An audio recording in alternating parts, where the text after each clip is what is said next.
లక్ష్మీ నరసింహ పలునాలుగు లోకములన్నీ నొక్కే జ్వాలా నరసింహ. శాంతి శాంతి.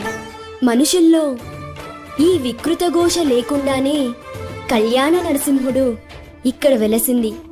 అందుకే ఆ యాదర్శి తపస్సు చేసింది. ఓం లక్ష్మీ నరసింహాయ నమః. ఓం.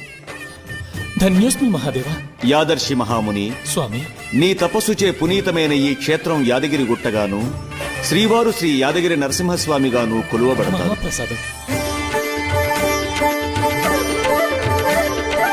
పురాణయుగమున ఈ గిరిపైనే తపము ధరించెను యాదఋషి. ధరాతలమున అతని పేరుతో అయినది ఈ గిరి యాదగిరి.